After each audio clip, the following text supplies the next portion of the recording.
Welcome into the bullpen here on ESPN 97.5 and 97.9 HD2. Joe George, Sean Mapes, Brian McDonald. We broadcast inside the sportsbook at LaBerge in Lake Charles. It's cleared out a bit.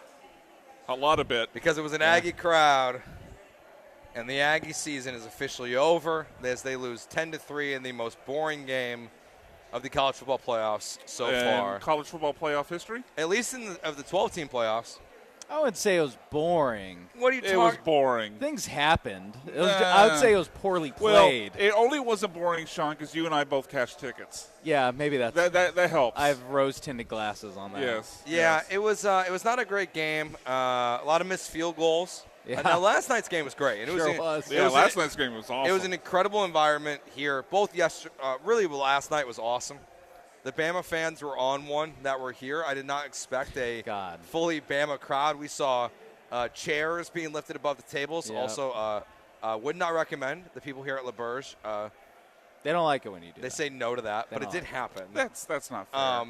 You can't celebrate a great play by raising a chair above It your was head? because the gentleman who did this started tipping over. Yeah. Because he had the chair. Might have been overserved as well. There was a chest bump involved with the same gentleman. Yes. He ended up in another table. Yeah. But it's been a great environment the last 2 days. It was a great time. We're going to be with you here till 5:30. Today we'll be back tomorrow from 10 to 12 as well. But 2 college football playoff games in the books. One happening right now. Sean, just what's your, I guess, kind of biggest takeaway from the first 2.5 games we've seen so far? Biggest takeaway is that we've seen at least 4 teams that won't win the college football playoff. I'm willing to put it on that both teams that won aren't going to make it, and then obviously both teams that lost. I like my chances saying that they won't win.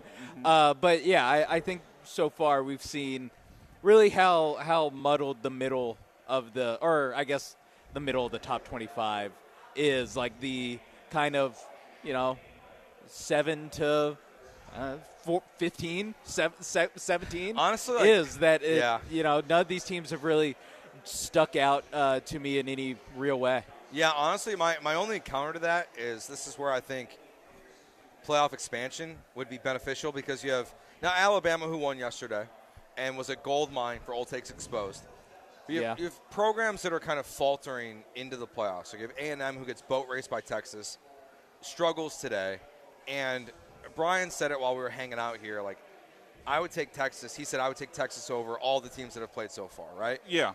I mean, they literally beat no, I didn't say Alabama. Okay, but not Alabama. Yeah. The other 3 teams. Yeah. And that's how I feel about Notre Dame today, where I'm like, I kind of wish we were expanded. And even last year, with Alabama missing the playoffs and Ole Miss missing the playoffs last year, I'm like, I feel like I like the teams that were left out more. Maybe it's the mystery. I mean, to me, yeah, it's the mystery. It's because if they played, they would also look crappy out there.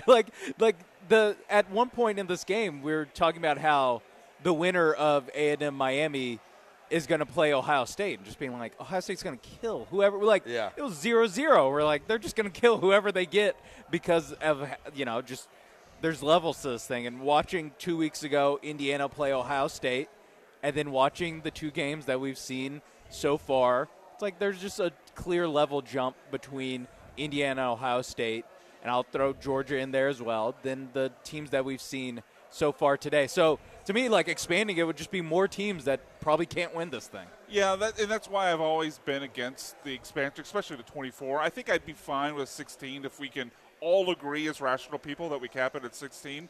But, like, we had last year with SMU and with Boise State just complete non-games. Like, and even Notre Dame against Indiana in the first round. Like, there's 3 games last year that are just completely non-competitive.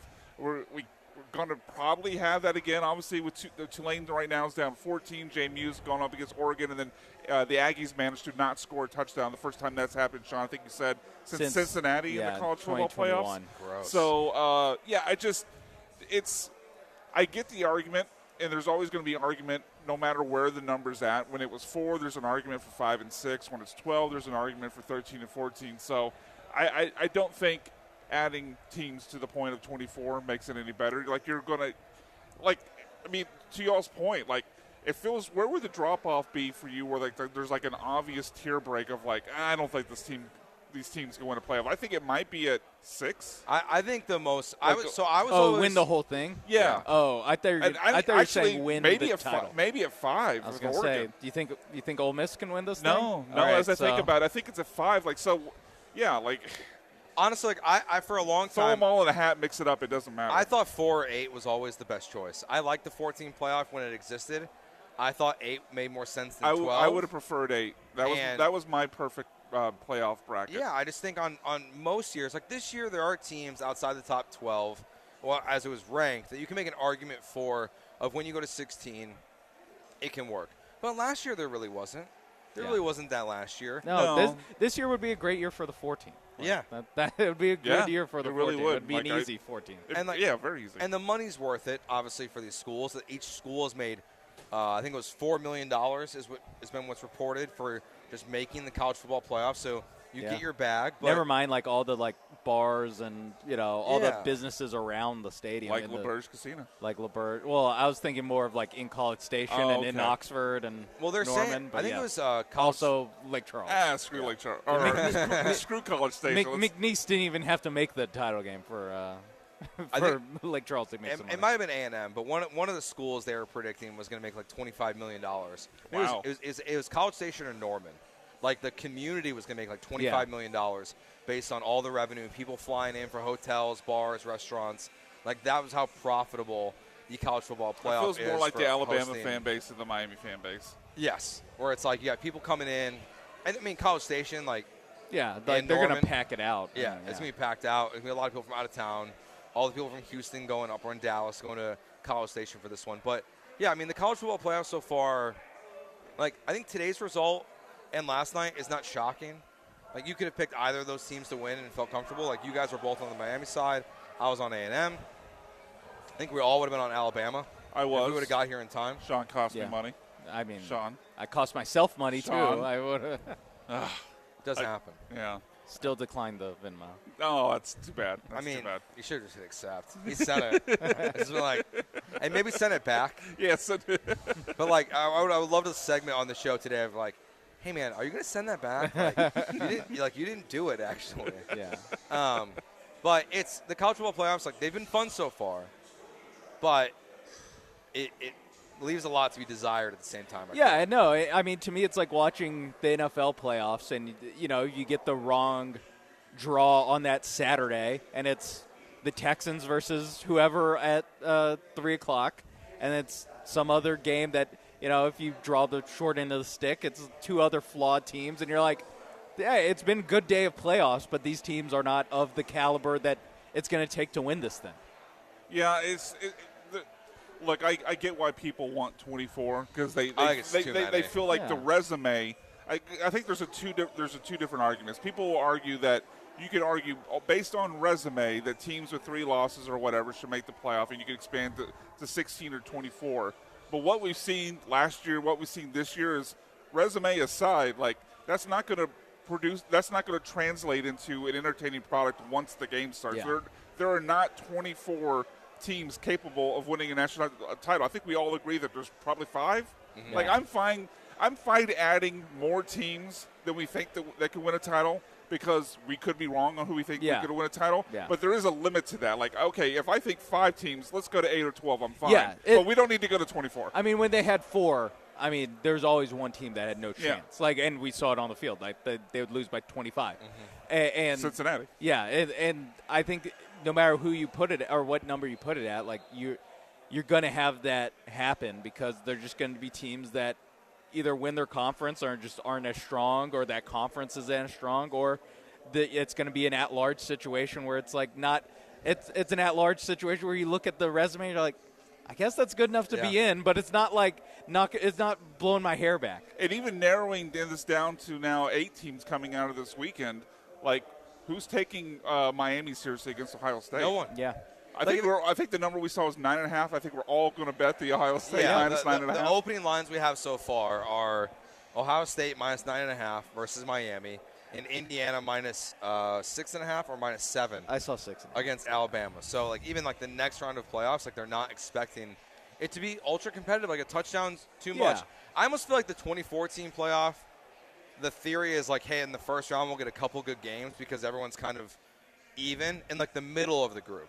Yeah, sure. it'll be a worse version of Alabama Oklahoma last night. It'll be just two teams that are also Two flawed. mediocre it'll be quarterbacks. Two 8-4 teams who can't run the ball. Yeah. All right, we got a lot to get to on the show today as we broadcast live from inside the sportsbook at La Berge. We'll give you our NFL picks for this weekend. We'll have Matt Holland from the sportsbook will join us. We got to talk some Astros as they make their first trade, maybe their only trade, we'll see, of the offseason. We'll talk more about the college football playoffs, of what the format will look like next year. Would have been better this year. We'll get to that next year on ESPN 97.5 and 97.9 HD2.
You're listening to The Bullpen on ESPN 97.5 and 97.9 HD2. Broadcasting live from the mobile Huntington Bank Studios located at La Berge Casino Resort Lake Charles. Here's Joe George, Brian McDonald, and Sean Mapes.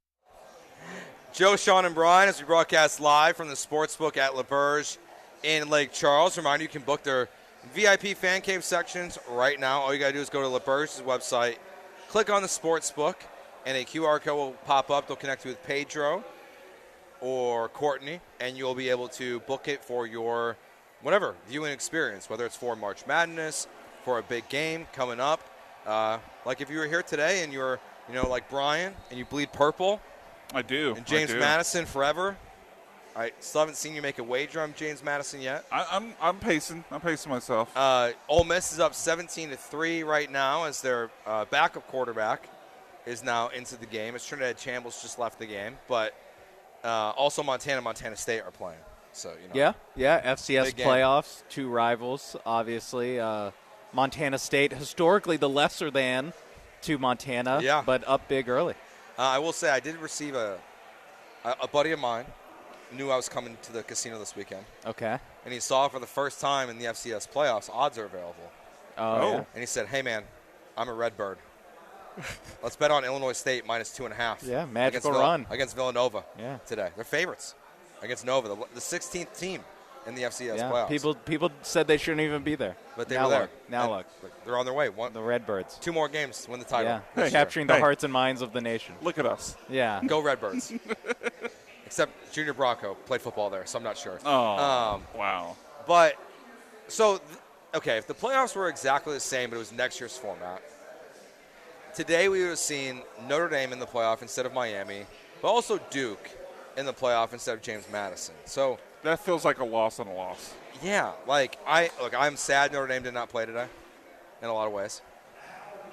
But I don't think as we watch today play out, I still can't wrap my mind around the fact that they wrote the college football playoff for next year as they did that. The Power 4 conference champions get an auto bid, even if you're a 4 or 5 loss Duke, whatever they are, and that Notre Dame is guaranteed a top 12 spot if they're in the top 12.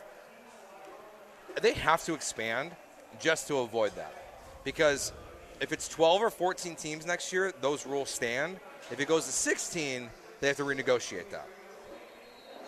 Sean, I don't think that's any good. Which part? All of it? Really, the Duke part? Yeah, I mean, Duke was 7-5. It's not really not. It's not a Notre Dame thing. It's a Duke thing. For me, it's both. We know they won 10-3 in a really, really ugly game. But they beat Notre Dame. But Miami beat Notre Dame, and then they won their first playoff game on the road. So in that same scenario, you're telling me in the future they would have reversed it and had Notre Dame and plus also had a 5-loss Duke team in. Yeah. Yeah, that does not make the play. What we already spent time talking about in the first segment about half the games are uncompetitive, that's not going to get any better if you include lesser teams, mostly talking about Duke there. I mean, Notre Dame's out there. Is it a competitive game in the fact that Notre Dame just beats the hell out of whichever team was in there? Notre Dame fans have some ammunition because I think they win today against either team. Yeah, you don't watch easily. that game and go, Notre Dame couldn't hang with these guys. Jeremiah Love goes off today in that game. I mean, Mark Fletcher did, yeah. It's more that Duke would have been an automatic bid in the playoff, and they'd be playing Oregon tonight. Is Duke that much worse than James Madison? They lost to Tulane. I guess. This season. James Madison's 3 touchdown underdogs. I guess the difference between, a 3 touchdown spread and a 3.5 touchdown spread? Yeah.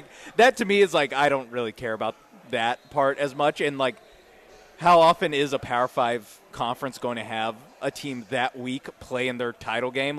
Even the ACC, if they had different rules, and they probably will change the rules, Miami would have just been in the ACC title game anyway. So, to me, it's it's not a huge – that part's not a huge deal. It's just, the weirdness of this year of, the 7-5 team actually winning the ACC. Never mind that Miami could have just played UVA, or UVA could have, wild idea, just beat Duke and would have been fine. That also, they could have just been the 12 seed, and it would have been just as uncompetitive with Oregon, just slightly more palatable because they would have been 10-2.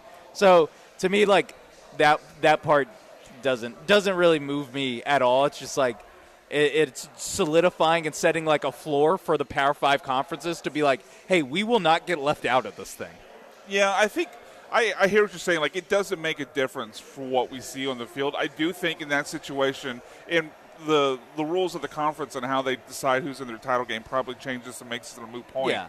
But if you're telling me say, this year, okay, you could watch 7-5 Duke, or I guess 8-5 Duke, or JMU. I'm going to rather watch James Madison. It's if you tell me both, I agree. If both teams are going to lose by, pick a number, 25, 30, at least give me the fun of seeing the unknown versus we're just running out, Duke into to the slaughterhouse in Oregon. Yeah, I think for most people though, it doesn't matter. No, I agree. I think for most people, it'll be a 2. Oregon will be up 70-3, and then they're watching the NFL game. Yeah, I guess that what my side of it kind of plays into what we talk about with March Madness, right? It's the fun of the 15-2 upset. College football, they don't like the Cinderellas as much. I know, but we spend the entire time being they shouldn't be in here. I guess it's just be more fun to root on a James Madison to pull off the upset than Duke. Because they did what they were supposed to do. Yeah. Duke kind of fell ass backwards into yes, exactly. Yeah. But I understand why from a I don't know, vibes and what feels right perspective, both those are anti-competitive BS. But I mean, just as far as like what we actually see on the field, it doesn't. To me, it doesn't move me at all because, again, how often are you gonna get a 7-5 team that wins the not just makes the conference championship game? Like in the Big 12, I can kind of like, maybe it's a weird year or whatever. It's like a very specific thing needs to happen for you to win the conference at 7-5. Yeah, if this was 6-7 years ago, and you had the damn it, I didn't mean to do it. Damn it. I apologize to everyone here that's listening. That's I probably was on it texting. fast. I was on it. You fast. were right on the money. Like I didn't realize I did it. Giving you the death You stare. gave me the right death stare. I missed the death stare. I saw the. I'm going to dump that number every time y'all say it. 6-7. You know what, Cam? That's fine. I appreciate hopefully that. Cam Thank dumped you. that. Cam, you have the permission to dump Yeah. it anytime you say Any bleeps going forward, you can dump it. Okay. All right. Say Sietes. Yeah, I'm gonna bleep Miami and bleep that number. But when you look at like where it goes from here now, it's gonna be interesting because I do feel like today matters a lot. Like my gosh, Tulane's not making the case for the group of 5 right now. I think Tulane was about to run a hook and ladder, and And they they dropped it. it. They missed the hook part. Well, they ran the hook. But They ran the hook. They just didn't catch the hook. But January 23rd is the date in which is when a decision has to be made about the college football playoff expansion. I do think the next half and the full game of James Madison versus Oregon, I think it matters. Like if those two teams, like if Ole Miss wins by 40 and then Oregon does the same thing, I think that these power conferences are going to look at it and say, hey, you're out. Especially because I was listening to Ryan Russillo's podcast, and he had Bruce Feldman on. And what Bruce Feldman said, not shocking, but kind of blew my mind in the same way, is that the Big Ten and the SEC, they created these new rules for next year where like the conference champion auto makes it. And they got the Big 12 and the ACC to sign off right away. And they went to the MAC, the American, conferences that were no longer going to be guaranteed a playoff spot and said, sign it, or it's the SEC versus the Big Ten in the playoffs, and that's it. And these conferences just signed it over. And, like, if these two teams get blown out today, I do think today will be the last time we see a non-Power 4 conference guaranteed a spot in the college football playoff. I don't feel that way. I think they put rules in place to not make what happened this year possible with the double, unless a team. I still think like in years future Tulane would get in. I think what they do is put rules in place to where JMU would only make it if they were all like legitimately ranked inside the top 12, which we could say is a de facto they're not good. Yeah. You're limiting yourself to one group of 5 team. I hear what you're saying by that. Like, there's definitely a fair argument of like, do they deserve it? Or or have they earned that spot against the competition they played? I don't think they take that step. I think they go more of a half measure to maybe guarantee that 4th power conference spot to Duke in this case, but they don't take away the group of 5 bid. Yeah, I mean, because the problem we have is that 2 group of 5 teams made it. Yeah. Not the that, problem wasn't one. Not that one made it. Last year was Boise State. Yeah.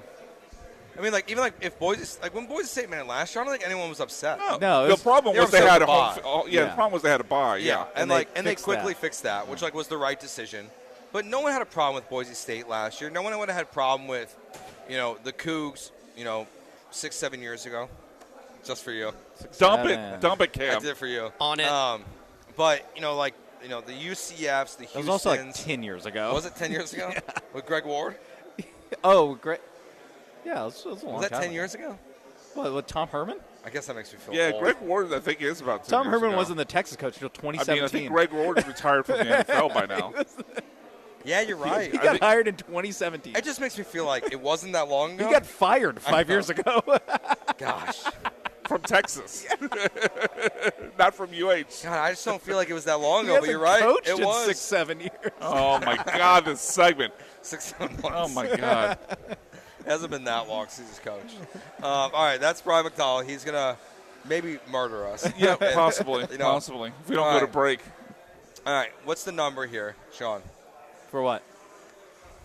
How many? 713-780-377. How many? No, not that number. Oh. I did forget it yesterday. Though. How many blank references? How many 6-7 references can we get in? Like in the next hour. And it's unlimited. At least a half dozen. All right, so the number is 11.5. At least. I mean, he set you up for that. And you passed on it. I'm not going to say it for you. All right. The number is 11.5. The number for Brian to say it is a half.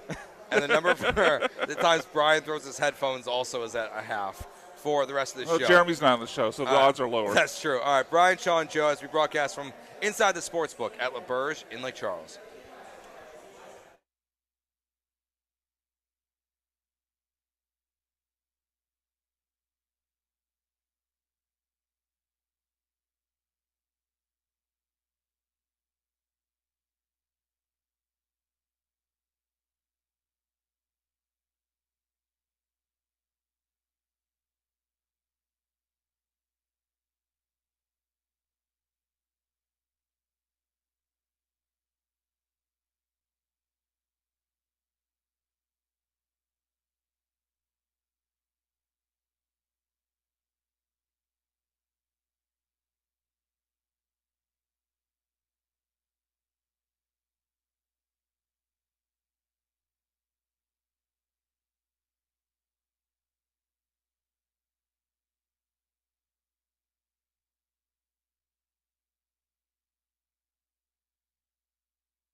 This is the Bullpen. On ESPN 97.5 and the ESPN Houston app. Broadcasting live from the mobile Huntington Bank Studios, located at La Berge Casino Resort, Lake Charles. Here's Joe George, Brian McDonald, and Sean Mapes.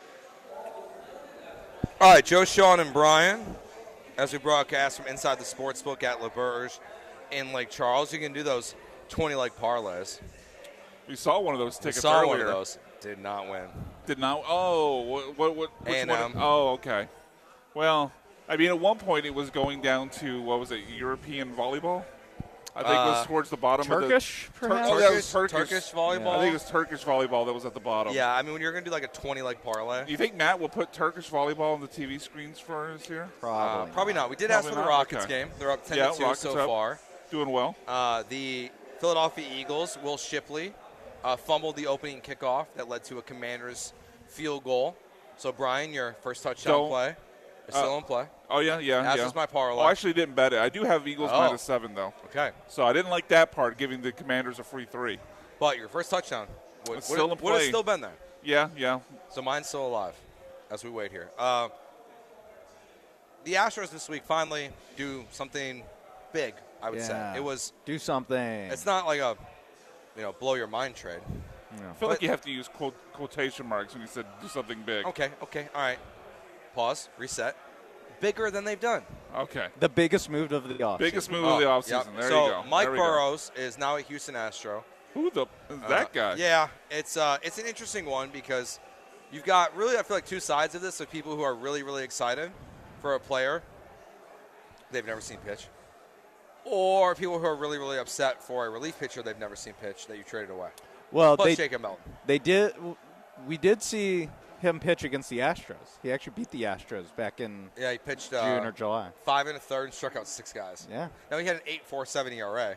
Yeah, he was one of the guys that has a terrible ERA that beats the Astros. Now, what okay. a come They're up! always good for a few of those. Yeah, each year. And he, that game kind of changed it all. His ERA is what, in the threes? Actually, I feel better about him if the Astros crush him because they seem to crush the Cy Young winners at times and then lose to the bums. This guy stinks. He did have a low twos ERA in his last 2 months of the season each month.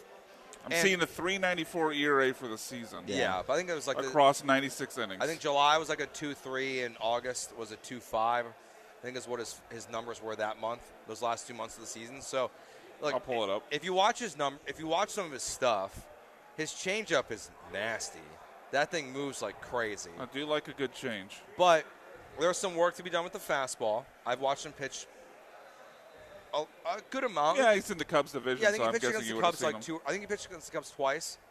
It seems like it's a really low risk, high reward move. Dana Brown said that himself. I just don't know if it's inspiring towards the whole, the window's always open as long as I'm the owner of the Astros from Jim Crane. No. They still haven't made the got a guy kind of move. They haven't made a trade or a signing where, get ready for the press conference to announce this. Like Mike Burrows, with all due respect, not sure you're getting the press conference doesn't it feel at Tyken Park. Doesn't it feel like they just, by the way, last 2 months of the season, his ERA was 4.03. So, okay. But anyway, doesn't it feel like they kind of signed someone that they already have like 4 versions of? Yeah. It feels like they signed another Spencer Arrighetti. Honestly, 4 versions. Another might be AJ light. Blue Ball. Another if the Astros lost a legit one, and their answer to this point is a 4 or 5. Yes, at best. Now, he's got. I don't think it says at best. Like he's 26. He's had Tommy John already, so like he's a little bit later in his development. Like he has good analytical numbers, and you're banking on that. You're banking on the Astros continue to do it, but like he has 5 years of control. Like that to me is what this ultimately comes down to. The problem is, to your point, Brian, is if this is your Fromber replacement, it's also pseudo your Hunter Brown replacement. Because Hunter Brown's walking out the door as soon as his contract is up. Well, and yeah, because Fromber, and really, if we're going to get super technical about it, because Fromber started the year as your opening day starter, Hunter got elevated into Fromber's role, so you are essentially replacing Hunter Brown's spot. Yeah, which I guess technically I disagree. I don't know. That doesn't really matter either way. It's still a top 2 spot. You're in a interesting, like, where like you have all these guys. We went through it yesterday on Jeremy and Joe, like me and Michael Connor, where the Astros have 11 to 13 guys when healthy to fill their 5-man rotation, and you don't really feel good about any of it after one. Is that before guys like Ronel Blanco get back? So it's like 11 before Blanco and Wisniewski supposedly come back later in the season. I'll believe that when I see it. Yeah, there's no one beyond Hunter Brown that I have any confidence in. Like there's like Hunter Brown, okay, pencil him in for 180 to 200 innings, a good ERA, more than a strikeout per inning, and being like a top 5 Cy Young guy. I think he was, 3rd this year? Is that where he finished 3rd? Yep. So you can pencil. You know what? I'll go beyond pencil. You can write and ink Hunter Brown, barring injury, is that type of pitcher. But everybody else, I'll be just as surprised if I think they're just as likely to have like a 4.5 ERA, or as they are to have a 3.5 ERA. So if all those things, all those question marks get answered in the favorable, and they end up with 3.5, cool. You have a bunch of guys you thought were 4 or 5s are now like 3s, and I think you can make a rotation work with Hunter Brown and a bunch of 3s. But if they all land on the 4.50 ERA side of it, you got Hunter Brown and a bunch of guys you're hoping for rainouts. Yeah, you need a 2 or a 3. That's what you need. You need the need hasn't changed. At least a 3 that you can do the Astros pixie dust. He turns into a 2. Like that. Yeah. That's what you have to believe in, and they still haven't done that. Yeah, I mean Burrows for Jacob Melton. Like I'm not. That's a good deal. Yeah, I'm not I'm not staying up at night being like, damn. Jacob the Melton part, the part of what they gave up is not the part that. Yeah, it's just like you said. They have 3 different versions of this guy already. Depth, I'm always pro depth when it comes to starting pitching coming into the season because how many off seasons in the last few years have we done? Like, well, they have 7 guys. I mean, how? And then they're always going to AAA by June At least and picking 3 up years in a random. row. Yeah, so it's like actually just having 9 guys that you feel good or feel comfortable starting in a major league game. Like that actually is like the minimum that you need is like 9, and then probably a couple more. So I'm good with it on that part. It's just the high level guy. If you have to play game 2 of the ALCS, like who's getting the ball, and you're no closer to getting that answer after this trade. Yeah, it's weird. It's like I feel like they solved a problem with like as they get healthy and they add Burrows and they add Pearson and Weiss from Japan. I think it was. Sure, yeah. He was from the KBO. KBO. I should know that. I used to bet on the KBO during the pandemic. Look, man, like what? There was no sports going on. Yeah, that is a sign of being a degenerate. Yeah, No, yeah. it's like you could also not. You could just not bet. gamble. We were betting on the dinosaurs and we were winning money. Okay, and we were good. What city in Korea is I home don't to know, the dinosaurs? Man. I don't know. They might have been the dragons. Honestly, You have to be able to. Okay, here's a new rule for you, Joe. You have to be able to pronounce correctly the name of the city if you're going to bet on them. Yeah, that's Is that fair? That's fair, but Okay, all right. look. That was 2020. Okay, we've come a long way. What since happens during COVID lockout? Yeah, I wouldn't do it now. Okay, Not good. like the guy who brought that parlay in today. Like I'm not betting on Turkish volleyball. Turkish volleyball. Like there was a time and a place, and it was then. It's like they've solved their depth problem, but as you said, Sean, like what if they win the West this year and they're in a 3-game series still because they didn't get a bye, and it's like who gets the ball in game 2? Like that to me is where like it's I think still, that's looking too far ahead. Honestly, that's fair. Like I mean, as currently constructed, March 28th, who gets the ball in game 2? yeah, like It's like day after opening day. How do you get through Who May gets- and June and July? Like Yeah. this team, 3 seasons in a row has gone backwards. World Series to ALCS to swept out by the Tigers in the wild card round to missing the playoffs on a tiebreaker. Like, and that team that missed the playoff on a tiebreaker last year has gotten worse. They've added a couple of pieces, but nobody has improved, especially with the loss of Fromber. So, like, I don't think the Astros, as currently constructed, are a playoff team. I think they're like an 82-80 sort of team. Like, that kind of feels like where they're at. Like, unless they actually make the move to go and get a legit 2-starter that can,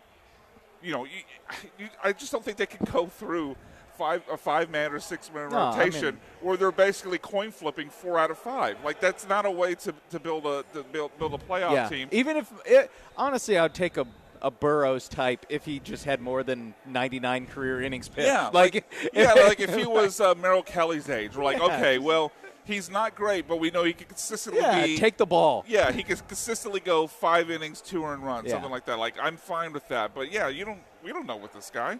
So it kind of feels like the Astros, until further notice, have just co-signed, well, we're going to be okay. Like, We can find a Jason Alexander. Like one of these guys, including Jason Alexander, can just be this year's Jason Alexander. You can't convince me they think they have a legit shot to win right now. No, I think right now they are, as you said, Brian, they're an 82-win team, but with I would add to that a plus or minus 5. Yeah, where that's fair. If Christian Javier is what you expect or hope he's going to be again, as you start to pay him more money, if Burrows is you can do your magic with him, you're an 87-win team. Yeah. If you're having to rely on Lance McCullers in the rotation and other guys like potentially Jason Alexander, who to be honest with you, don't really believe in. And how many times you're can a 77-win team? What more could he do? And how many times can you bank on a Jason Alexander? Like, let's think about what that really was. I mean, like that Jason Alexander in situations like that go that way. Like what, 1 out of 10 times? I mean, At you best. say Kikuchi, Wade Miley. You say Kikuchi and Wade Miley had some. They're a little bit better. They had some. Wade Miley won a Cy Young, didn't he? I would just say they had some major or league. got close. I think you're confusing him with someone else. Yeah, I don't think Wade Miley won a Cy Young, but Wade Miley did have some good years after the Astros. My point being, like Wade Miley and Yusei Kikuchi, while they had never been amazing, they had been solid major league starters that the Astros didn't bump up into like number 2. Yeah. Whereas Jason Alexander was a what, a 30-year-old like cast-off who barely played for the A's before coming to the Astros. Yeah. I There's guess a that's big gap there. Difference than like a Christian Javier, Framber Valdez, where it's like we Yes. paid $75 in the Dominican to get this guy, and now 5 years later he's Awesome. He's awesome. Yeah. I mean, the signing bonus is they put them all up Like, every Sean's once in a while. Sean's not far off. It's like $1,000. Like Yeah. they did not. I think the story with I forgot if it was Framber or Christian Javier, where like they had him pitch at night, and like they literally need to use like car headlights to like light the field to watch him pitch. That's funny. And then they signed him. Yeah, and I'm not upset with the Astros for not doing the deal that followed minutes later with Shane Paz. Like, you don't have the ammunition that the Orioles had to make that move. They traded two guys who were first-round draft picks, a guy who had a 3.5 ERA coming out of the bullpen. The Astros just didn't have they don't have that. Like, if they're going to do it, they got to do it in free agency. We also know they're not going to do that. Yeah, so because the Boz trade, you see that and you're like, you weren't beating that deal. You see the Dylan Cease deal, you're like, that's not a Astros deal that they signed. So the two guys that were linked that would have been more of check marks in everything that we said that they still haven't done, those are two moves that they don't make or they could have made. Yeah, so I mean, their number two prospect got them Mike Burrows. Yeah. Who 95% of Astros fans had not heard of until a few days ago. Yeah. All right, that's Brian McDonald, Sean Mapes, Joe George. We're broadcasting live from inside the Sportsbook at LaBerge in Lake Charles. Tomorrow, the Houston Texans are 14-point favorites, still be 14.5, against the Las Vegas Raiders. We'll talk about that game next year on ESPN 97.5 and 97.9 HD2.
The Bullpen is broadcasting live from the mobile Huntington Bank Studios, located at LaBerge Casino Resort Lake Charles. On ESPN 97.5 and 97.9 HD2. Now back to Joe George, Brian McDonald, and Sean Mapes.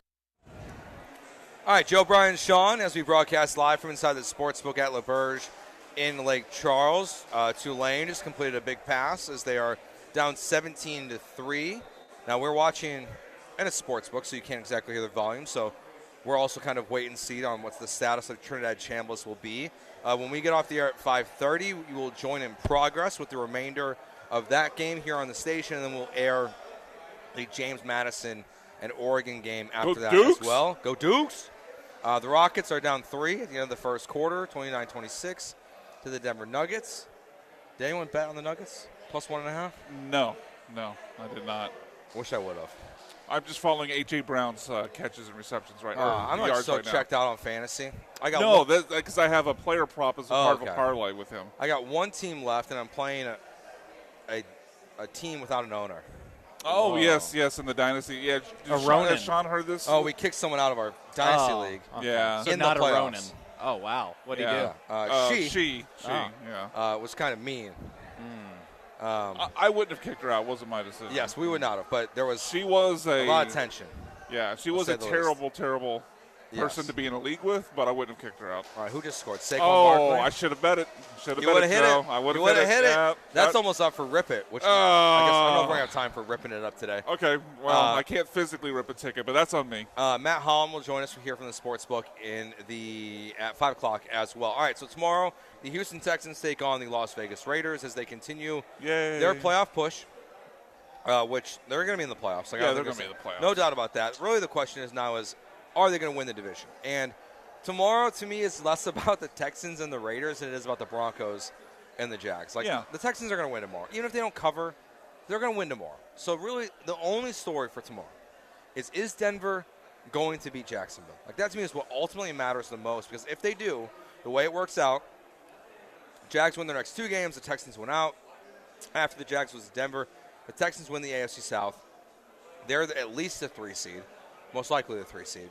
They would be in that scenario. I don't think the AFC North winner could get to 12 wins. They could catch. They definitely can't get to 12. Oh, they can? No, they definitely can't. Yeah. Like, if the Texans won out and got to 12 wins. No, it's more than that. I guess in theory they could be the 2 seed. Yeah, I'd have to look at that. If Buffalo and – because, New England's already at 11 wins. So they have to win one game. It would take a unlikely. lot. Yeah, it's unlikely. They would be the 3 seed, I think, if they won out. Which could mean they're just going to play Jacksonville in the first round of the playoffs. That's a high – yeah, it's definitely one of the options. Kind of the matchup you want to see, I feel like. Yeah, I'd be fine with that. Honestly, any of those teams that would come to NRG, I would feel fine with. Yeah, Buffalo's the only one that, even though the Texans have dominated Josh Allen, but that to me is the only one. No, Saquon didn't score. Oh, yeah, they called it back. Okay. Now I don't have to feel like a coward. False start on the tush push. Oh. Yeah, they must have called back the touchdown before because they even put up the graphic. But. Yeah. But what matters in the game tomorrow for you? We all expect the Texans to win.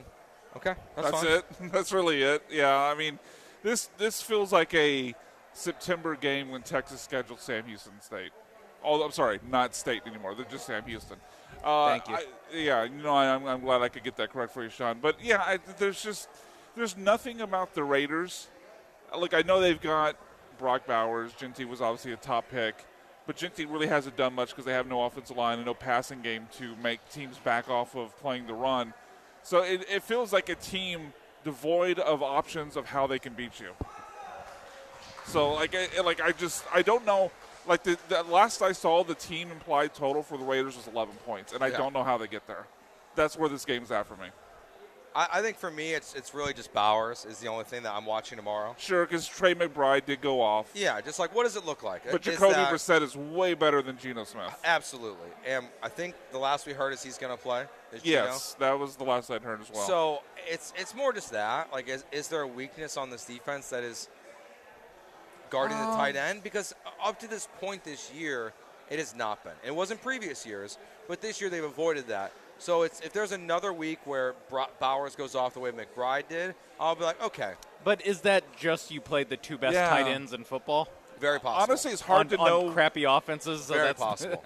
Honestly, it's hard to know if you have a tight end weakness because how many really good tight ends do the teams face over the course of the year? There's like, what, 3, maybe 4 high-level tight ends in the entire league? So the thing is, like, if you're like the Bengals and every tight end every week goes off against you, then you know. Yeah, yeah. But if it's only Trey McBride and let's say hypothetically Brock Bowers, then I don't think that necessarily makes for Texans having a tight end problem. If they play Buffalo and it's like Dalton Kincaid, I'm not taking his overs. Yeah, exactly. It's still a situation where I believe in the Texans defense. I think if you had to identify a weakness with the Texans defense right now, especially because of the injuries they've had at this position, I think it would be run defense. Yeah. I mean, they've lost Mario Edwards for the season. They lost Tim Settle for the season. And we've seen in points in the past where teams were able to run up the middle. Like that Titans game, they ended up being 26-0. Tony Pollard still had a pretty good game. So maybe that is a spot where you look to see, does Genty have success? Because if he does, then maybe that is something to look towards once you're facing teams. I mean, the next week when you will be facing a Marion Hampton with the Chargers. And although they're down so many offensive linemen right now, it might not matter. But that would be something to maybe, if Genty has a good game, to look forward to as a possible concern going forward. Yeah. To me, it's specifically the running up the middle, too. Yes, it's like on the edges, I actually feel much better. It's right up the gut, between the guards. Anderson and Petrie, I feel good making the play on the edge. Right. It is up the middle. And, yeah, I mean, really that is the only thing. Because the offense, they've proven time and time again this season, when you put them against a terrible team, they will look good. Yes. They look good against the Titans. Cardinals. Well, Titans in the fourth quarter. Titans in the fourth quarter. The Ravens practice squad defense. Arizona. Even Arizona. Even the Niners when they were really beat up. That defense was completely banged up. Looked really good. So to me, like even on offense, the side of the ball where we still have the most questions about with this team. I mean, you're playing the Raiders. Like I feel like you'll get no answers to your questions. You could score 35 against these guys again. Okay, yes and no. What answer are you going to get a question to? They still against bad teams aren't good in the red zone. Like if they go 4 for 6, are you going to feel great about it? I'll feel better because at least for once they've actually had success in the red zone, right? Like it doesn't mean everything. It doesn't mean they're going to win the Super Bowl because all of a sudden they've had red zone success. But they've been bad in the red zone against the worst teams they've played. They were good against Arizona, I believe, right? I think they're. I'll look it up. I think they were 50% in the red zone. I could find it. So it's like, I don't know if that's actually. Yeah, maybe that's good. Maybe that's not a point to the positive. For the Texans, that is good. Yeah, it's good for the Texans. Is it good for everyone else? I don't think so. So, can you show progress? There I think would be a positive. 3 for 6. Yeah, 3 for 6. Boom. Yeah, that's still not good enough. 3 for 4 though in goal to go situations. That's more positive. Better. That's better. I'll take that. So that's what I would like to say on Monday. While we're at Nick's place at the Christmas party is, I'll take that. And we're hammered out of our minds. Yes. and there's thrown up eggnog everywhere all over us. Yeah. And we're eating calzones that are to die for. Yes. Or pizza. I haven't decided. I feel like you're going calzone. I know calzone's so good. They're to die for. They are to die for. Sean, okay. Yes. So on Monday, it's the weekend. Yeah. You've got a little lesser role. You're going to be support team. Wow. On Monday. I don't know about that. Lesser roles. Okay. You're helping with the games. Hey, Sean. I won't be on air. Sean, on Monday, you don't matter, okay? Yeah. That's not true. Because what I'm going to ask you is, what would it take today for me to have tomorrow, the eggnog truck? Yeah. Never. Never. To participate. Never. Not doing it. How can I get you not doing it. in the eggnog truck? Joe Bryan LLC. We chip in together. Yeah, not doing it. Like, what do you want? Like, not doing it. Like $200. I was gonna say like $500. That's fine. I want to know your number. I'm out of that number. Yeah, I'm out too. So like you're saying, if you want to do it for $200, I'm in. I'm your Huckleberry at 200. I was just going up in my head, and so I did. I was in the 200 neighborhood. I was like, I can't do 200. You're trying to figure out what number we would say no to? I need to have some self-respect. I was trying to think the number I'd say yes to. Okay. Would you say yes to 500? Yes. Okay, Brian, can we find a parlay that costs you and I combined Ooh. $20. If we hit it, That wins $500. I was gonna say you can also ask the 3 other hosts on the station. that's and then true. It's I feel like- $100 each. I feel like Granado could do that with the change in his couch. yeah, The man of the people but there. the people don't want to see that. Yeah, I they think do. that people want to see People that, want Sean. people want to participate. What if I win? Well, I can't they win. I want to can't win the partic- gift card they or want whatever to, we're yeah, giving you just away. get the second place. That's See? that participation trophy Oh, generation. no. I don't think we stand for Nah. that. I don't like I that. stand for watching you do an I don't eggnog like that Joe's chugging. been texting for the last 30 seconds. I think he's sitting out a group text. It's Granado right now. $500 for Sean. Would you donate $100 to get Mapes in the eggnog Should have chug? said 1,000. I'm not going to say Damn it. it. Yeah, then we. Yeah, you should have said 1,000. 'Cause, Then we basically- could have just taken the rest. I and was made bets. I was thinking like how much to like sign up to throw up on on Monday. that really is the question. like how much to drink. By the way, I don't think I've ever had eggnog in my life. Not a single sip. I don't think I've ever had Okay. it in my life. And if I had, I've only had like a sip. You've certainly never chugged it. I've never bought it. I've never poured it myself. I've never chugged it. Oh, man. I'd love to see it. Yeah, I wanna Why? so we have Why? the we Can have I- the number Can I there, do Joe. the donut one instead? We just Oh, gotta, yeah. That's not as I fun. can compete in I'm that. fine with that. I'm fine with that. That's not. Well, in addition to, sure, but it's not. As, no, that's too far. Okay, I like Sean. Wait, hold since on, when hold did on, this hold turn on, into hold on. Jackass? I don't want to kill Mapes. Do you also want me to do Pass Pro in the parking No lot? one does the donuts and the eggnog. You want me to do got- the onside kick into someone's F-150? this is chugging 5 pints of eggnog. Welcome to Jackass. Do. Yeah. Is there a bull they need to get me in the ring with? God. Ideally, yeah.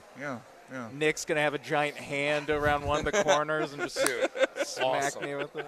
All right, we got Sean Mapes. My I vet- like that guy's overweight stepdad. He just runs into the room and beats the crap out of him.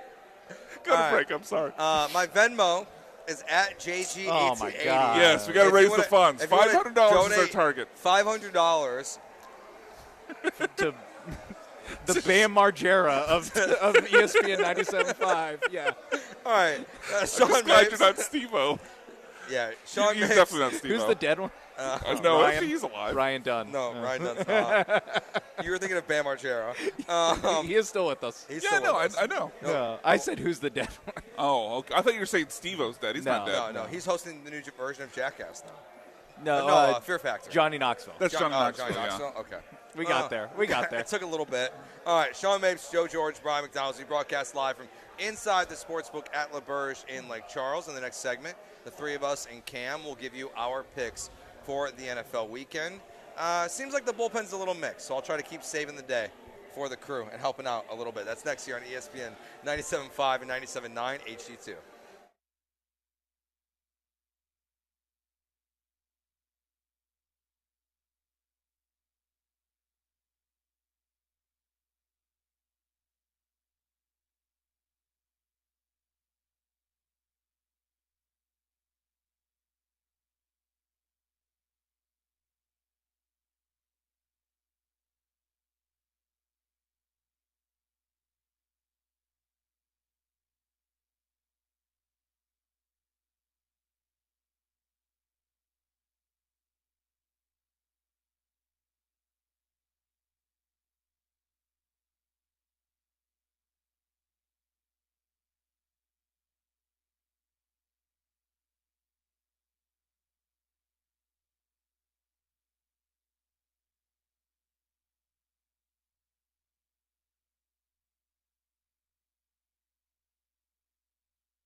You're listening to The Bullpen, On ESPN 97.5 and 97.9 HD2. broadcasting live from the mobile Huntington Bank Studios located at LaBerge Casino Resort, Lake Charles. Here's Joe George, Brian McDonald, and Sean Mapes.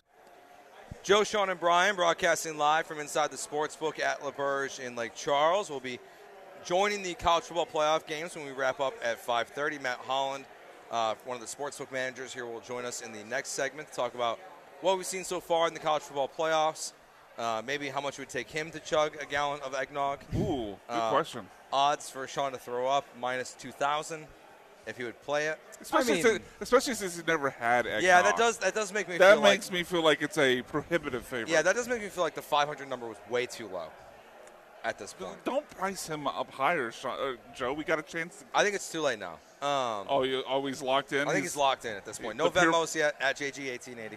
Contribute to the fund. But now is our time where we're going to give our NFL picks for the weekend. Looking at your guys' standings so far here, Brian McDonald, second place. Okay. 33-20. Cam still in first? At 33-17. Sean, bad start to the season, you said. I remember you saying that. Sure. 22-23. I'm Okay. above 500 Okay. today. I'm at 8-7 in my 15 games I've picked, and John Belmer at 19-26. Yeah, not gone. No, Not great. I will Not say great. Belmer started off like 2-12, so he actually has been a little bit. Yeah, of a I think run. he had like an 0-5 and then a 1-4. In Like, this last, That's a tough start. I believe this last week. No, not this last week, but the week before, he went 4-1. Yeah. I don't know what he did this week, but I remember he went 4-1 going into our picks last weekend. Yeah. All right, a lot of games on here to pick straight up, and then one against the spread. We'll start with the one for Cam. Cowboys-Chargers. Cowboys-Chargers. Straight up. This is straight up. Where's this game being played? It's in Jerry World, right? Dallas. Yeah. I'll go with the Cowboys. Okay. You do dumbass things. Pretty soon you're going to be labeled a dumbass. Wow. So- That was. So Cam, Cam how had you, that ready to go. Cam, how you feeling about this Yep. game? Cam, About who you this taking? game? Yeah. I mean, What's up? Dallas's defense is god awful, so I'm not really worried about the lack of our offense fighting against that. It's just the Okay. fact that the Dallas offense seems to have picked it up a little bit. So that's the only thing that makes me nervous. Also, Chargers like to play down to their opponent, and I feel like this could be one of those trap games. But I still think we'll edge them out. Okay. Belmer's got the Chargers. Mapes, Give me the Cowboys. are you just fading Belmer? No.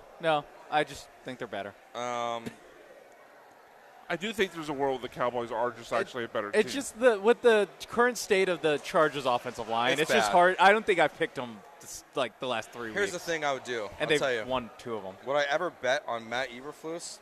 No. I'll take the Chargers There we go. That's because fair. that defense is There we terrible. go. You know what? That is a fair take. Yeah. Panthers-Buccaneers. Important game Yeah. In Carolina in Carolina. Yuck. for the division. No, they got one more game. I feel like That's I've, right. They play week 18. Okay, I feel like that's I've right. had a gallon of eggnog just Yeah, thinking about I think this is game. going to be a fun game. Actually, I think it's going to be a shootout. Panthers play a little bit better in Carolina. I feel like it might be a fun game for not good reasons. Yeah. Like Oh, not you good. think- fo- I feel like it might like be like a close. comedy of errors. Yeah, I disagree. Like I think one of my bets in our pick segment on Jeremy and Joe was the over on this game. So Oh, that's right. I do think it's going to be fun. I will take though the Buccaneers to edge them out. A revenge game, one of many that Baker Mayfield has on his schedule every year because he's played for a lot of teams. But That's true. only one of those teams made him practice as an edge rusher at one point. I think Baker Mayfield, especially with Mike Evans back, has something for the Carolina Panthers. I think the Buccaneers win. Cam? Yeah, Jason Pierre-Paul is coming off the practice squad after 2 years, He so is. lock me in with Tampa He is. Bay. Okay. Belmer's taking the Panthers. Sean? The Bucks have lost the last 2 weeks to the Saints and Falcons. Give me the Panthers, Okay. who That also is lost a, to That's a Atlanta. solid point. I'm going to take – because I do think the Buccaneers' offense looked better with Evans and Godwin back. So Yeah, sure. I'll take Tampa Bay in this one. I mean, You don't agree? No, I mean I they think looked. you're They saying looked low better. bar? Yeah, they looked better. You're but right. Low bar. Low bar. It wasn't good enough to beat the Falcons. Yeah, Falcons are a trash-ass team. Big game this weekend for the Texans that we mentioned earlier. Broncos, Jaguars. I'll start off with this one. I'm taking the Broncos. Easy Broncos.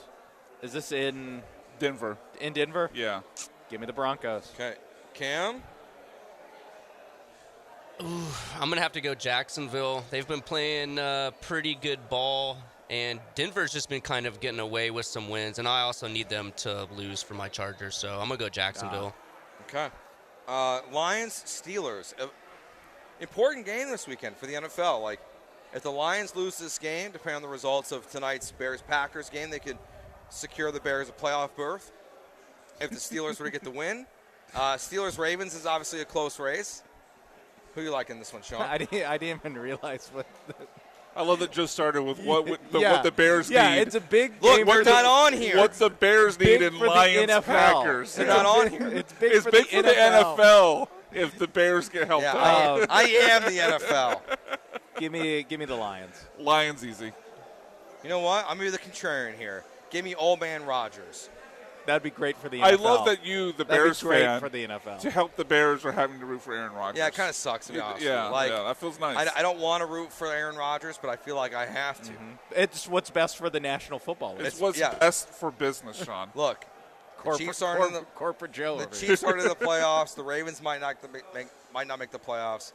You need Chicago's Look, market. if Lamar Jackson and Patrick Mahomes can't make the playoffs, the NFL needs Caleb Williams in the playoffs, right? Great take. See? Thank you. That's what Great take, B-Mac. Cam, who do you got? New England. No, Detroit. Oh, my bad. Man. Yeah, I'm going Detroit. Although I would like to see Pittsburgh win because I think that would bring it closer to the Chargers playing them. But I think Detroit's gonna win this one. You two are only I know. focused on Look, man, that's the way every it is. game relates to. I don't even know It where is. these games are located. It's in Detroit. I don't know who's the home team in any of these games. They Cam, have the situations that they need. our last one, as you guys always do, is against the spread, and like the rest are straight up. Cam, since you kind of spoiled it there for yourself, I'll let you go first. Explain why you have the Patriots +3 against the Baltimore Ravens. It's weird too because it's in Baltimore, so it makes me nervous to bet against the home team. I know that Baltimore's gotten obviously a little better since everybody's gotten healthy, but there's something about New England, and I think after last week's game they're going to kind of bounce back. So I'm not confident about this game, but I'm gonna go New England. Okay. Brian? Yeah, I just don't think the Ravens are that good right now. Like, it's tough for me to predict a Ravens team kind of devoid of a lot of offensive talent. I mean, Derrick Henry's still been pretty good, but I think the Patriots stopped the run pretty well. And then in the receiving game, I mean, Zay Flowers, Mark Andrews, they're fine, but I trust Mike Vrabel's defense. Plus, I'm getting 3 points. I'll go Patriots +3. Baltimore's at home.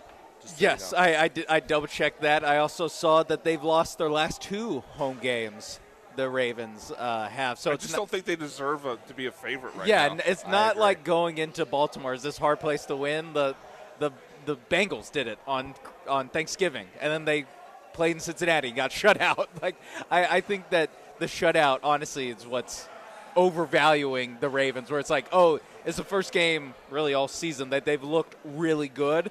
And I think that kind of like is swinging a little bit too much of the perception to the Baltimore side where, I don't know, I think you beat a depressed quarterback that has a crappy defense. So give me the Patriots. They're a way better team. He's right. It's a sad day. Man, for, Burrow is deeply depressed. I feel bad because Matt just I know walked Matt's by. going to come in. Now we're talking about how depressed Joe Burrow is. All right, I'm with you guys. I'm taking the Patriots.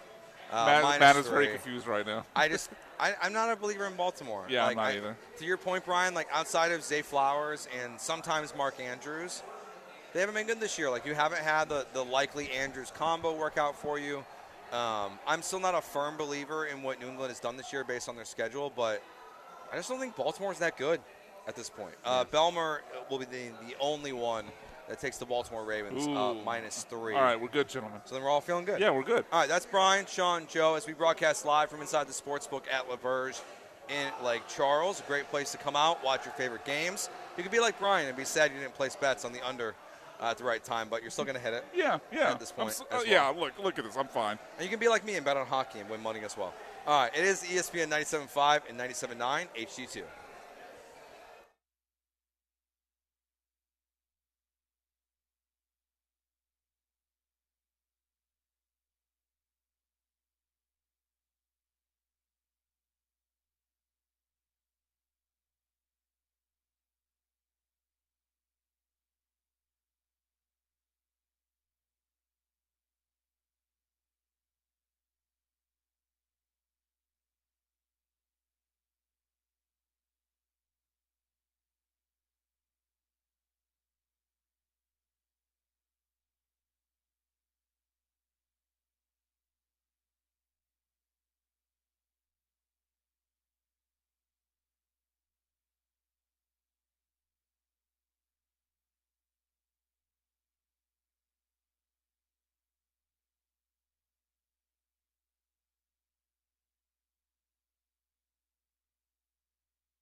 Back here on ESPN 97.5 and 97.9 HD2 as we broadcast inside the Sportsbook at LaBerge in Lake Charles. We got the Ole Miss game going on. We got the Rockets game.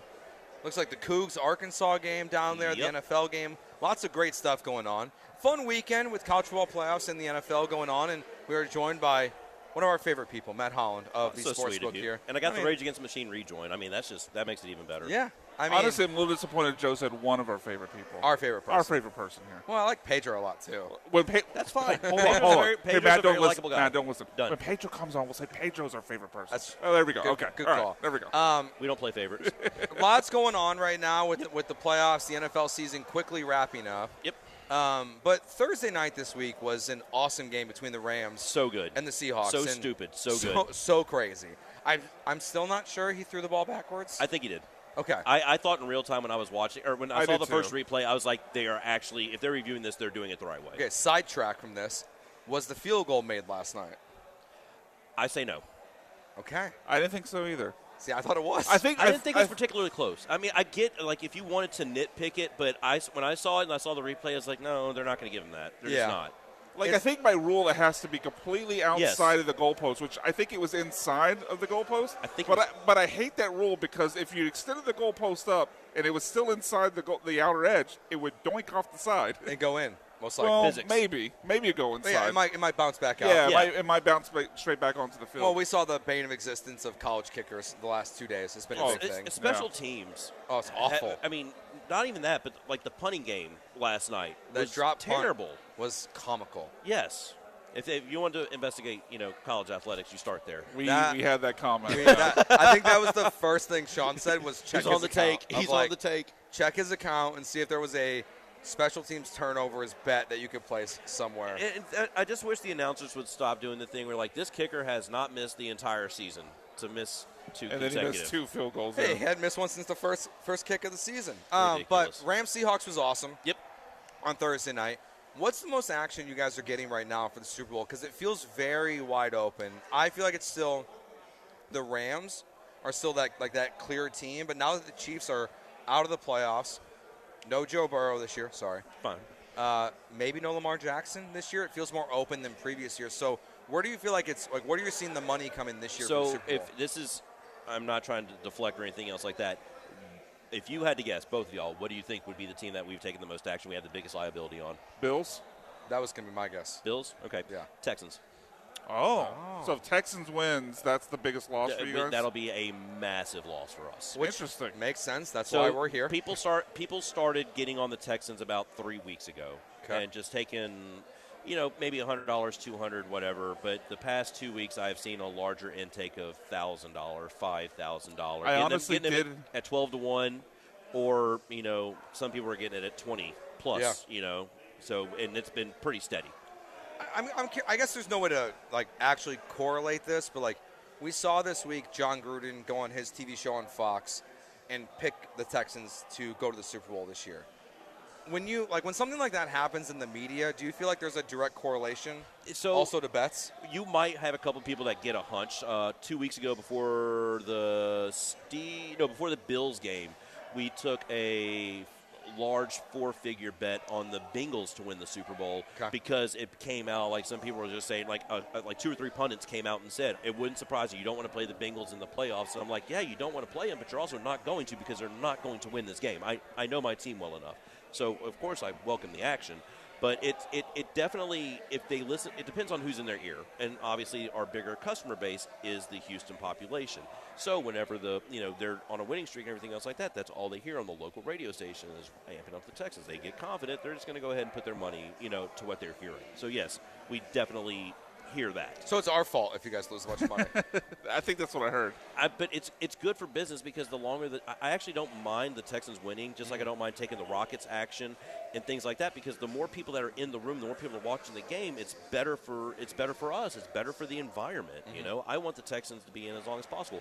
The NCAA championship game is the most people that we had in this room for a college basketball game, probably besides March Madness, the opening week of March Madness, because it involved the Cougars. It's just good for business. So speaking of the place being packed, the place was packed earlier for the Aggies game, and unfortunately we're now in the Tulane JMU window. I mean, how has that been for the overall intake of college football playoff betting to have 2 Group of 5 teams involved?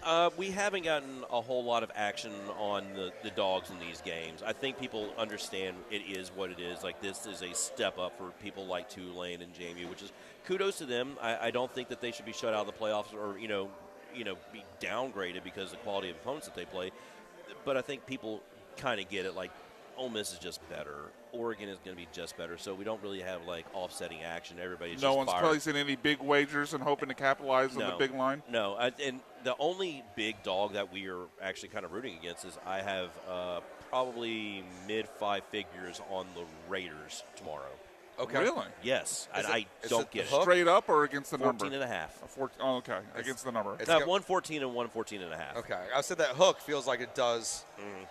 Winning by the Texans did it last week, Yeah. but winning by more than 2 touchdowns, even in the NFL, as bad as the Raiders have been this year, it's not easy to do so. That being said, the Raiders lost 31-0 last I week. know. And also, Geno's coming back, and I just think that Geno might be. Well, he's better than Kenny Pickett at least.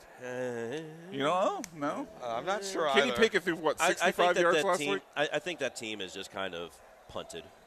And that kind of happens. I think that it's a lame duck coach situation. They're just moving on. So you expect Pete Carroll to be out? As Belichick once said, we're on Cincinnati.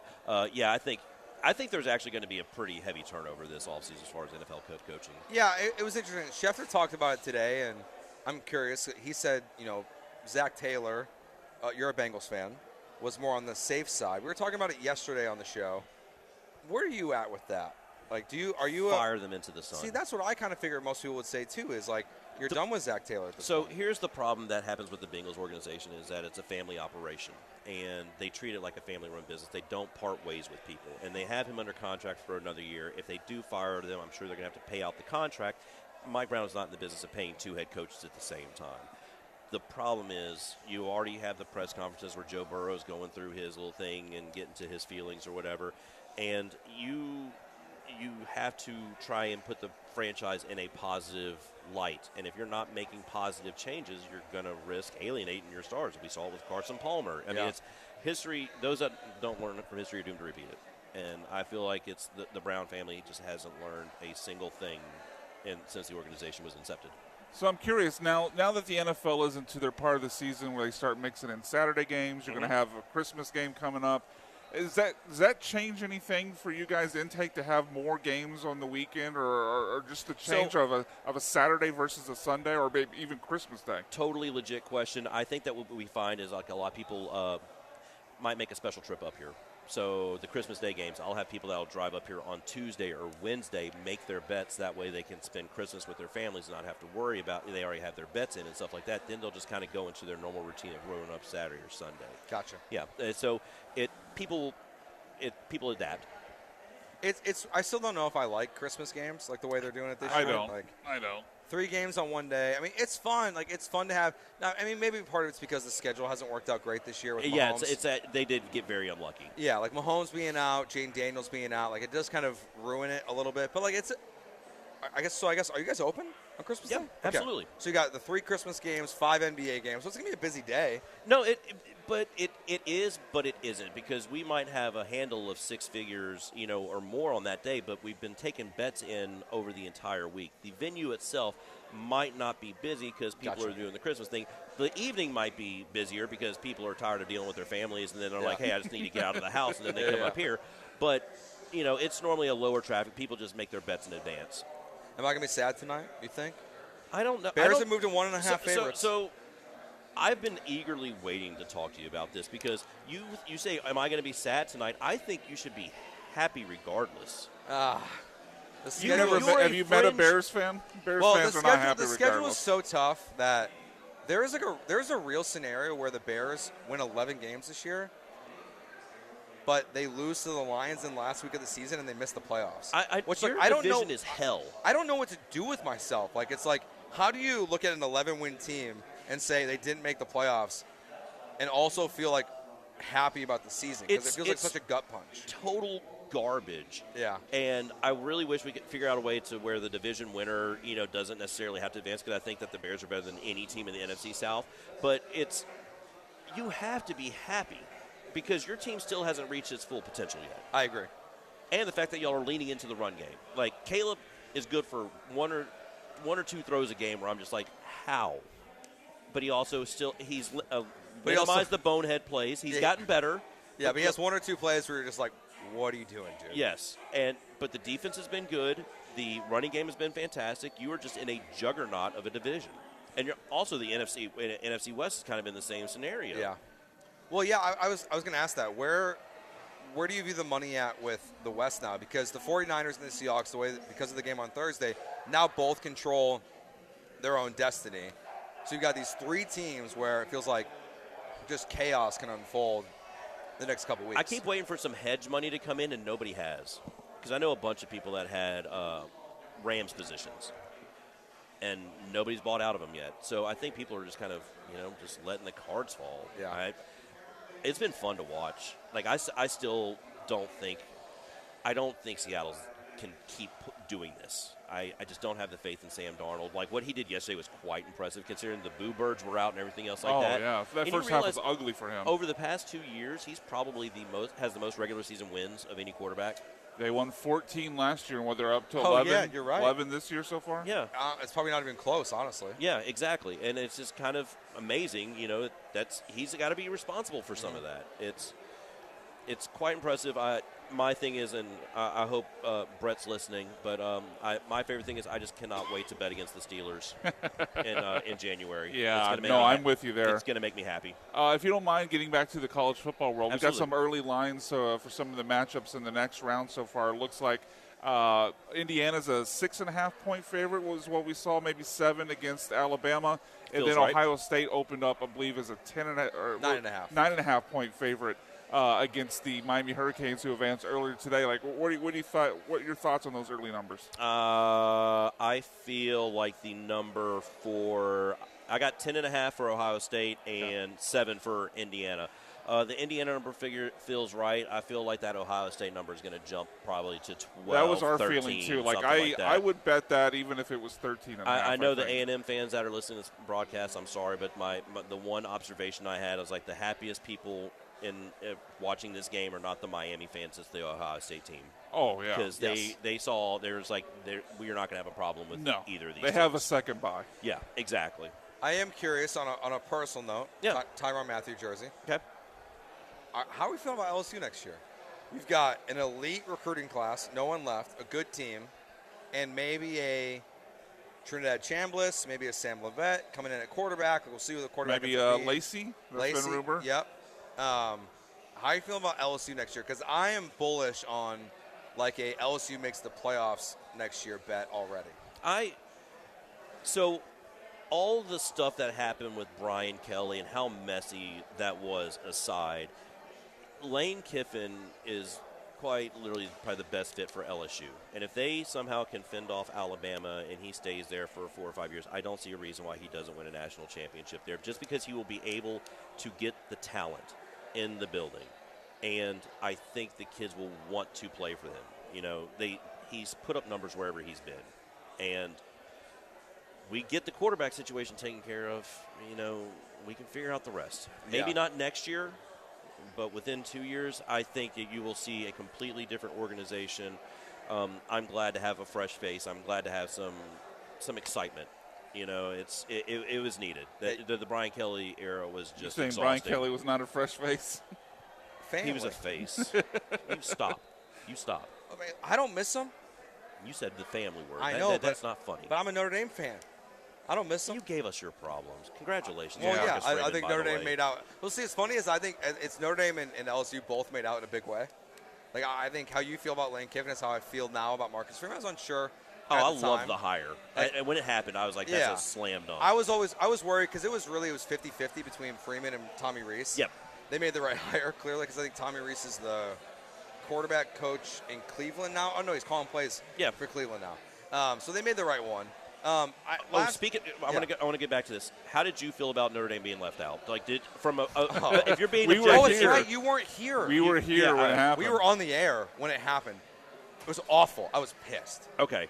Because I was mad because they didn't play. And now I think they got it right. I think that Miami deserved to be in because they won the head-to-head. Because that matters. Head-to-head has to matter. It has to. If it doesn't matter, then like why do we play the regular season? Yeah.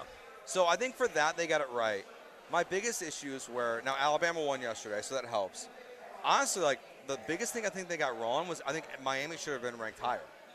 Because if BYU, Virginia, and Ohio State, they all dropped in the rankings, Alabama didn't. And Alabama got boat raced by Georgia. I agree with you. I felt the same way. Yeah. I think Alabama should be in over Notre Dame still, even with 3 losses. But I just feel like the rankings are still not correct. It should have taken that long to put Miami ahead of Notre Dame. Never. That was my problem. And neither of them played, and then you switch it. That's the problem. That was dumb. There was no logic to switch them at the end because they should have switched them way before. Yes. Like I think part of it is like whoever just got in somebody's ear and just like we cannot leave the ACC out of the playoff. Like, yes, you can. I think there is. I don't know. I think Joe is with me on this. I don't know what you'll think about this, Matt. But I do think there's a conspiracy theory where Duke winning is what got Miami into the playoffs. Yes. If Virginia had won and been one of the 12 teams in the playoff and there was an ACC representative, they wouldn't have switched Notre Dame and Miami. I think that's well within reason. I mean, I'm not the biggest conspiracy theory person in the world, but I think that's a very solid line of reasoning. I think it's more logical than it is conspiracy theory at this point. Last thing I just want to hit you with here because I think the first time we came back this year was right as the chaos started happening within the NBA of all the betting scandals and everything. So the NBA has come out and they've decided they're pushing all the companies for limitations on unders, limiting the population of players. So you remove the Jonte Porters from the world, eliminating something that you guys have already eliminated here in Louisiana, which is the first pitch, next basket kind of stuff. Do you feel like we're heading in a better direction than we were than the first time we were here? Yeah, So a lot of people blame betting companies for this kind of stuff. The betting companies are the ones that catch all this stuff. And I think what they're finding out is if they want to keep things on the up and up, just, eliminate your liability. And so I've already noticed, I guess about 6 months ago on certain bets that we do offer a set number over-under, but adjusted lines, it's only overs. You can't you can't move a line, or let's say Jalen Hurts passing yards is 200. That's what the line is. You can do an over-under on that. But when it gets down to 150, 165, 175, you can only take overs. And so we have been proactive in that for probably about 6 months or so. Some people don't like it, but they have to understand, we kind of got to, we got to do what we're told. And we don't want the state getting mad at us. We don't want any sort of gaming board issues. I think the two states that I know the best now in terms of gaming are Louisiana and Illinois. And I think Louisiana with doing no college player props, I think is a very smart thing. They were so fast on that. Yeah, it's very smart because that's the most opportune time of taking advantage. So in Illinois, they did no state schools. So no Northwestern bets, no Illinois, no Illinois State. They just took the local colleges off the board. I think you're going to catch these guys. It's easier. And I like the idea of removing the college low-level stuff or even your state stuff. LSU fans would be crushed if they couldn't bet on LSU. But I think it's logical and what you're doing to protect these local schools from themselves. I totally 100% agree with you. Yeah, I mean, if you couldn't bet, that was something I was genuinely curious about when I took this job. Where we're going to be allowed to bet on LSU, and also what affiliations can we have with that? I didn't know if we could partner with a local university doing certain things or anything else because of these betting scandals. But as long as we've been pretty damn transparent, we've had good results. And I don't think people understand the way that Porter and all these other people get caught is people are throwing obnoxious amount of monies at these bets. If you were betting $15, $20 or something like that, it's going to fly under the radar. But these guys are throwing six figures, and because those things get tripped in a system, they have a whole bunch of monitoring agencies that check on these things. That's why they're getting caught. It is for the integrity of the game. It's actually something that I like to think that we're trying to help the integrity of the game.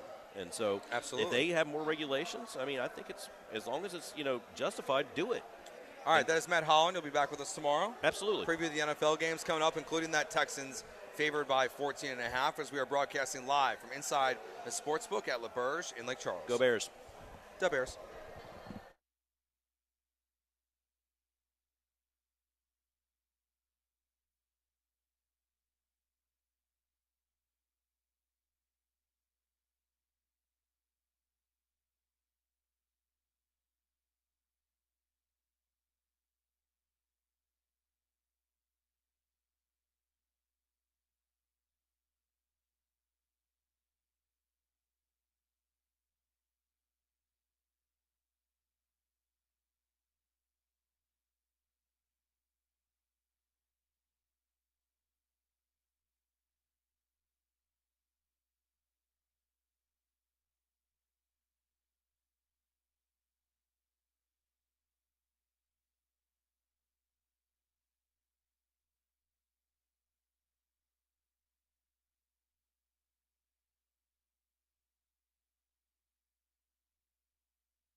This is the Bullpen, On ESPN 97.5 and the ESPN Houston app. broadcasting live from the mobile Huntington Bank Studios, located at LaBerge Casino Resort, Lake Charles. Here's Joe George, Brian McDonald, and Sean Mapes. All right, final segment as we broadcast live from inside the Sportsbook at LaBerge in Lake Charles for today. We'll be back tomorrow again from 10 to noon for a Sunday edition of the Bullpen. Rockets up by 8 at the moment against the Denver Nuggets. We got a replay here, but it's 34-3. So, Brian, how are you feeling right now before we get to the final segment? Oh, I mean, on this under, yeah, it's a lock. I'm cashing that ticket in my mind. Ooh, that's a... I mean, the number I had it at was 60. It's at 37. Oh, yeah, okay. Yeah, you're good. I don't think they're going – like, going into the fourth quarter, they had to double their total points. Yeah. For the first three quarters to put it at an over, so I'm fine. All right, so today we will do our worst person and what we loved in sports this week. Tomorrow we will do our Mount Rushmore +1.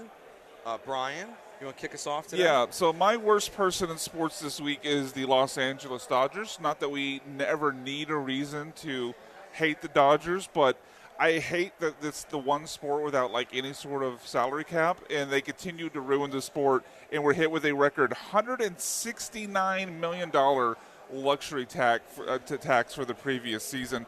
Nine teams in total had to pay up across Major League Baseball.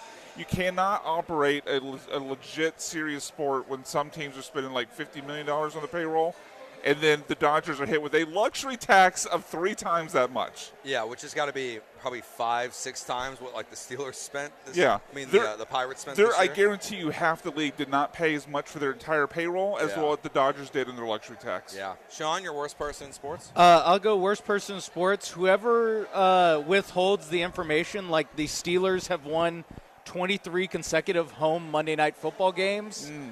I didn't know that they had won 22 straight home playoff games until after they win. I feel like they withhold that information every year so you don't bet like, oh, well, obviously they're just going to win. Yeah. You know, the last time they lost a Monday Night Football game at home was 1991. Chuck Noll, I believe, was still the coach. Yes. Only one of the three of us was alive. Yes. Oh, you were like a year away. Technically, I still that's wasn't true. alive. I know. Worst person, the fact that they only tell us that after the game. And it's like, that should be just something we all know. We all would have bet on it the last time we were here. Mine, I'm going to go blanket statement, but really focusing on 2 guys. I don't know their names. Okay. But the kickers. Oh, I guess yes. 3 guys, because Yes. the kickers Yes. suck in college football. The kickers sucked. They're the worst last people. night and tonight. They're the worst people in sports. All right, it's time to stop swimming with the English Sharks. Talk about what we love from sports this week as we doggy paddle over the Sea of Tranquility. I'll start us off. I enjoyed from sports this week. My favorite thing from sports this week was finally, we got what we wanted in the Jake Paul fight, and that was Jake Paul getting knocked out. Getting knocked down 4 times, getting knocked down a 5th time, which ended the fight, breaking his jaw in 2 places. That was fun to watch. Anthony Joshua. It took a little while. Those first 3 rounds, there wasn't a lot of action. But eventually when Anthony Joshua turned it on, that became a lot of fun. Sean? My thing I loved, honestly, being here last night, watching the Alabama faithful watch their team win, and I'll say – even the better part was when things would go wrong for Alabama. They're on 10. Whether it was happy picking up chairs over their head. Yeah, whether it was happy or mad, there was never sad. Can I pick up a stool and put it over my head? Sad was never an option. It was only anger. Brian's gonna get kicked out.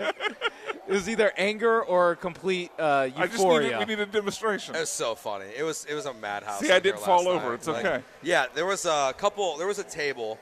I think they're back at the same table. I could be profiling white young college kids. Now? That is at least one of the kids. It's part of the group. Young men. Okay. Sorry. The Should kid we lower who our voice? also did a chest bump and fell into another table is not there currently. No. The guy that fell over? He might have went home early. Who also lifted the chair. Oh. It was the same guy. One of their friends came up to us and said, hey, if you beat his bleep, we'll pay you money, because they were also tired of his shenanigans. Did we get a price? That's what I was like. $500, Sean? Yeah, is that the requisite? Rate. Yeah. It might be triple whatever LaBerge pays us to be here, because that might cost us a sponsorship if we whooped up on someone. My favorite person in sports this week, honestly, it's Old Takes Exposed. What a night! What a night they had last night. From today too with the Aggie yes, stuff. today, like from the Aggies, from Notre Dame fans, a lot of them talking mess last night and today. It was a wonderful banner day, I would say, for Old Takes Exposed the last 24 hours. I mean, since Thursday, you had the the the Seahawks Thursday being night, down? Yeah, Yeah. you had the Rockets up 25 against the Pelicans. Yeah. You had 17-0 in the game last night. It's been a week of big comebacks. I guess also to add quickly to my worst person in sports, Jake Elliott missed his third kick tonight. So, Did you have action? No, but we're going to expand that to college and NFL kickers. Yeah, well, the as someone who worst has people in equals -7, I would not prefer Jake Elliott to miss 3 kicks. I mean, I think it's 34 to. What is it right It's now? 10-7 and a half. Oh, it's 10-7. Yeah, Okay, I was Commanders thinking are up of the 10-7 and a college half. But, I mean, 3 field goals, do the math. You'll be all right. All right, that will do Yeah, it maybe for so. us today here on the Bullpen. We'll be back tomorrow from 10 to noon. Coming up next here on the station, we will join the Ole Miss game in progress, followed as well by James Madison versus Oregon. Go Dukes! Thank you for today. Brian says that he's not wearing purple. Like, banned. You can't say go Dukes if you're not wearing purple. Go Dukes! All right, well, we're gonna go eat some steak. Hell yeah. So it's steak time. Thank you all to listening, to watching on YouTube and Twitch. Texting, we appreciate all of you. We'll be back tomorrow from 10 to noon. Again, thank you to Matt and the Sportsbook here at LaBerge for having us out. We'll talk to you tomorrow at 10. Enjoy the rest of the games and the Rockets game today. Have a good one. Peace.